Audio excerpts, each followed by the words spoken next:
നമസ്കാരം. ആശയവിനിമയത്തിനുള്ള ഉപാധിയാണ് ഭാഷ. എല്ലാ ജീവികൾക്കും ആശയവിനിമയത്തിനുള്ള വ്യത്യസ്തമായ ഉപാധികളുണ്ട്. മൃഗഭാഷയുണ്ട്, പക്ഷികൾക്ക് ഭാഷയുണ്ട്, മനുഷ്യരിൽ തന്നെ ആംഗ്യഭാഷയും മൗനഭാഷയുമുണ്ട്. എന്നാൽ നമ്മൾ ഭാഷ ഇന്ന് സാധാരണ വ്യവഹരിച്ചു പോരുന്നത് മനുഷ്യൻ ഉപയോഗിക്കുന്ന സവിശേഷമായ, അതായത് സംസ്കരിച്ചെടുത്ത ആശയവിനിമയ ഉപാധിയെയാണ് നമ്മളിന്ന് ഭാഷ എന്ന് വ്യവഹരിച്ചു പോരുന്നത്.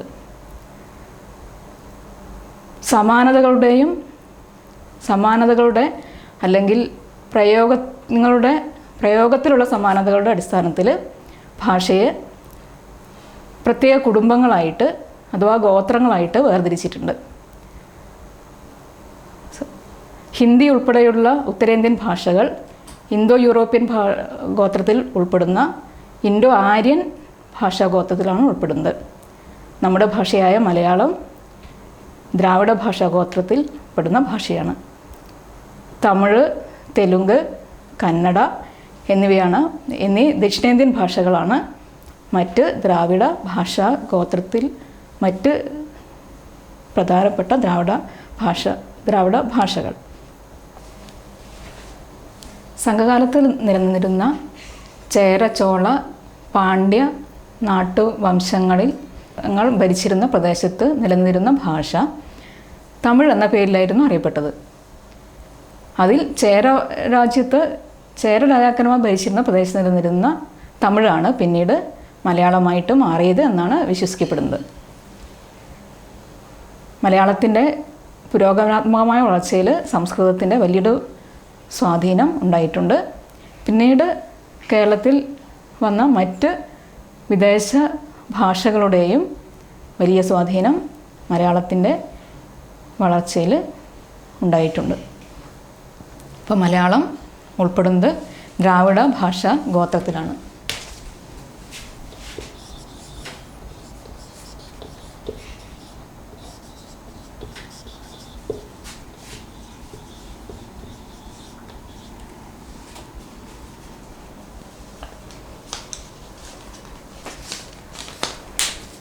ഭാഷയുടെ അടിസ്ഥാന ഘടകം എന്ന് പറയുന്നത് ശബ്ദമാണ്. ശബ്ദത്തിന് സ്വനം എന്നും പറയാറുണ്ട്. ഉച്ഛ്വാസവായുവിനെ വായുടെ പ്രത്യേക സ്ഥലങ്ങളിൽ വെച്ച് തടഞ്ഞ് പുറത്തേക്ക് വിടുമ്പോഴാണ് ശബ്ദം ഉണ്ടാകുന്നത്. ഈ ശബ്ദം തടയുന്നതിൻ്റെ ഏറ്റക്കുറച്ചിലനുസരിച്ച് ഭാഷയെ 2 വിഭാഗമായിട്ട് തിരിച്ചിട്ടുണ്ട്.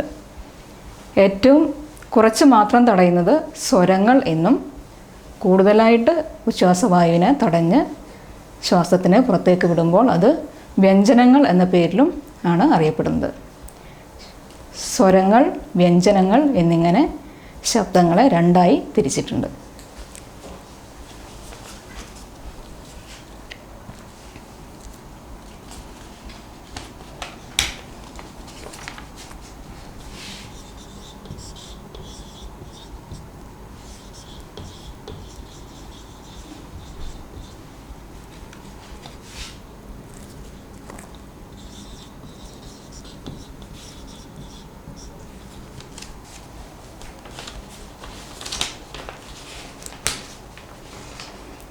ഇപ്പോൾ സ്വരങ്ങൾ ഉച്ചരിക്കുന്ന സമയത്ത് ശബ്ദത്തിന് ഏറ്റവും കുറച്ചാണ്, ഉച്ഛ്വാസവായുവിനെ ഏറ്റവും കുറച്ചാണ് കണ്ടം, അതുപോലെ വായുടെ മറ്റ് ഭാഗങ്ങളിലൊക്കെ ഉച്ഛ്വാസവായുവിനെ ഏറ്റവും കുറച്ച് തടഞ്ഞിട്ടാണ് ഉച്ഛ്വാസവായു പുറത്തേക്ക് വരുന്നത്.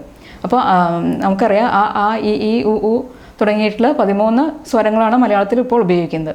അപ്പോൾ ഈ സ്വരങ്ങൾ ഉച്ചരിക്കുമ്പോൾ മറ്റൊരു തടസ്സവുമില്ലാതെ സ്വതന്ത്രമായിട്ട് നമുക്ക് ഉച്ചരിക്കാൻ കഴിയുന്നതാണ്. പക്ഷേ വ്യഞ്ജനങ്ങൾ ഉച്ചരിക്കുമ്പോൾ ഉച്ഛ്വാസവായുവിനെ പല സ്ഥലങ്ങളും തടഞ്ഞിട്ടാണ് നമ്മൾ ഉച്ചരിക്കുന്നത്. നമ്മൾ ഇന്ന് ഉപയോഗിച്ച് വരുന്ന പ്രധാനപ്പെട്ട സ്വരങ്ങൾ ഇനി ഞാൻ എഴുതാൻ പോകുന്നതാണ്. ആ, ഇ, ഉ, ഊ, റ് എ എ ഐ ഒ ഓ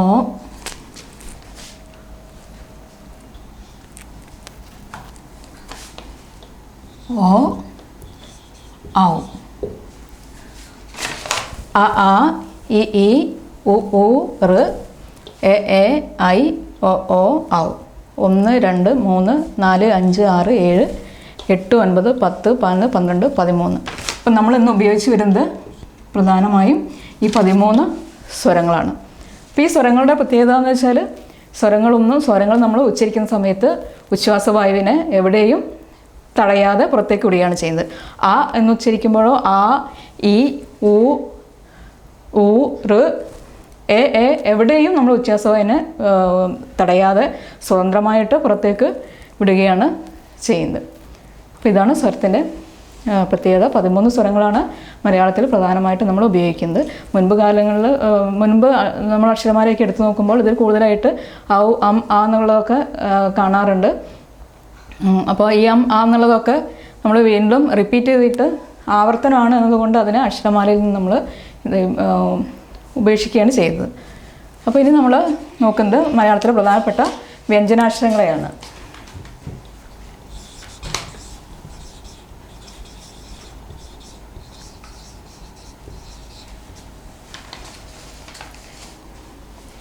ഇപ്പം വ്യഞ്ജനാക്ഷരങ്ങളുടെ പ്രത്യേകത എന്ന് പറയുന്നത് വ്യഞ്ജനാക്ഷരങ്ങൾ ഉച്ചരിക്കുന്ന സമയത്ത് അതിന് വായുടെ പല സ്ഥലങ്ങളിലും കണ്ടം തുടങ്ങിയിട്ട് വായുടെ പല സ്ഥലങ്ങളിലും അല്പം തടഞ്ഞിട്ടാണ് പുറത്തേക്ക് വിടുന്നത്. ഇതിൽ തന്നെ ചിലത് തന്നെ കുറച്ച് തടയും, ചിലത് അല്പം കൂടുതലായിട്ടും തടയുന്നതായിട്ട് വരാറുണ്ട്. പ്രധാനപ്പെട്ട നമ്മൾ ഉപയോഗിക്കുന്ന വ്യഞ്ജനാക്ഷരങ്ങൾ ഇവയാണ്. ക, ഖ, ഗ, ഘ, ങ, ച, ഛ, ജ, ഝ, ഞ, ട, ഠ, ഡ, ഢ, ണ, ത, ഥ, ദ, പ, ഫ, ബ, ഭ, മ, യ, ര, ല, വ, ശ, ഷ, സ, ഹ, ള, ഴ, റ. ഇവയാണ് നമ്മൾ മലയാളത്തിൽ ഉപയോഗിച്ച് വരുന്ന വ്യഞ്ജനാക്ഷരങ്ങൾ. ഈ ക, ഖ, ഗ, ഘ, ങ, അതുപോലെ ച, ച, ഇതെല്ലാം ഇങ്ങനെ ക, ച, ട, ത, പ ഈ അക്ഷരങ്ങളെ നമ്മൾ വർഗാക്ഷരങ്ങൾ എന്നാണ് വിളിക്കുന്നത്. കവർഗം, ചവർഗം, ടവർഗം, തവർഗം, പവർഗം. അപ്പോൾ ഇത് തന്നെ ഖരം, അധിഖരം, മൃദു, ഘോഷം, അനുനാസികം എന്നിങ്ങനെ ഇവയെ വീണ്ടും നമുക്ക് വിഭജിക്കാവുന്നതാണ്. പിന്നെ യ, ര, ല, വ എന്നിവ മധ്യമങ്ങൾ എന്ന വിഭാഗത്തിലും ശ, ഷ, സ ഊഷ്മാക്കൾ എന്ന വിഭാഗത്തിലും ഹ എന്ന അക്ഷരം ഘോഷി എന്ന വിഭാഗത്തിലും ആണ് പെടുന്നത്. ല, ഴ, റ ഇത് ദ്രാവിഡ മധ്യമങ്ങൾ ആണ്. എന്നിട്ട് ഒരു ന എന്നുള്ളൊരു അക്ഷരം കൂടി ഉപയോഗിക്കുന്നുണ്ട്. പക്ഷെ നമ്മൾ ദ്രാവിഡ അനുനാസികം എന്ന് പറഞ്ഞിട്ട് ന എന്നൊരു അക്ഷരം കൂടി പറയുന്നുണ്ട്. ഈ ന എന്ന അക്ഷരം അതിന് പകരമായിട്ട് അത് നമ്മുടെ ഉച്ചാരണത്തിലുണ്ടെങ്കിലും അതിന് നമ്മൾ ഉപയോഗിക്കുന്ന ലിപി ഈ നായുടെ തവർഗത്തിലെ അനുനാസികമായ നായുടെ ലിപിയാണ് നമ്മൾ ഈ ന എന്ന ഉച്ചാരണ ശബ്ദത്തിന് നമ്മൾ ഉപയോഗിക്കുന്നത്. അതുകൊണ്ട് നമ്മൾ അക്ഷരമാലയിൽ ഈ അക്ഷരം ഇപ്പോൾ ഉപയോഗിക്കാറില്ല. അതുപോലെ ട എന്നൊരു അക്ഷരവും കൂടി മുൻപ് കേരള പാണിനിയൊക്കെ അക്ഷരമാലയിൽ ഉൾപ്പെടുത്തിയിട്ടുണ്ട്. അപ്പോൾ ഈ ട എന്നതിന് നമ്മളിപ്പോൾ ഉപയോഗിക്കുന്നത് റായുടെ ഇരട്ടിച്ച അക്ഷരം എന്ന് തോന്നുന്ന ഈ ട എന്ന ഇങ്ങനെയാണ് നമ്മൾ ഈ ട എന്ന ലിപി ഈ ഉച്ചാരണ ശബ്ദത്തിന് നമ്മൾ മുൻപ് കേരള പാണി പറഞ്ഞ ലിപി ഇതായിരുന്നെങ്കിൽ നമ്മൾ ഇപ്പോൾ ഉപയോഗിക്കുന്നത് ഈ ലിപിയാണ്. റായുടെ ഇരട്ടിച്ച അക്ഷരമായി ഉപയോഗിക്കുന്ന ഈ ലിപിയാണ് നമ്മൾ ട എന്ന അക്ഷരത്തിന് ഉപയോഗിക്കുന്നത്. അപ്പോൾ നമ്മൾ ഇത് രണ്ടും ഇപ്പോൾ അക്ഷരമാലയിൽ ഉപയോഗിക്കാറില്ല. അപ്പോൾ ഇങ്ങനെ 13 സ്വരങ്ങളും 36 വ്യഞ്ജനങ്ങളും അടങ്ങിയ 49 അക്ഷരങ്ങളാണ് മലയാളത്തിൽ 49 അക്ഷരങ്ങളാണ് മലയാളത്തിൽ നമ്മളിപ്പോൾ അക്ഷരമാലയിൽ ഉൾപ്പെടുത്തിയിരിക്കുന്നത്. അക്ഷരം എന്ന് പറയുന്നത് സ്വരങ്ങളും വ്യഞ്ജനങ്ങളും ചേർന്നതോ ആയ വർണ്ണങ്ങളെ ആണ് നമ്മൾ അക്ഷരങ്ങൾ എന്ന് പറയുന്നത്. സ്വരം ചേർന്ന വ്യഞ്ജനം, ഇതാണ് അക്ഷരം. ഉച്ചാരണ ശബ്ദങ്ങളെ രേഖപ്പെടുത്തുന്ന ചിഹ്നങ്ങൾക്കാണ് ലിപി എന്ന് പറയുന്നത്. ലിപി ഉച്ചാരണ ശബ്ദങ്ങളെ രേഖപ്പെടുത്തുന്ന ചിഹ്നങ്ങളാണ് ലിപി. അപ്പം നമ്മൾ പറഞ്ഞു ഭാഷയുടെ ഏറ്റവും അടിസ്ഥാന ഘടകമാണ് ശബ്ദം എന്ന് നമ്മൾ പറഞ്ഞു.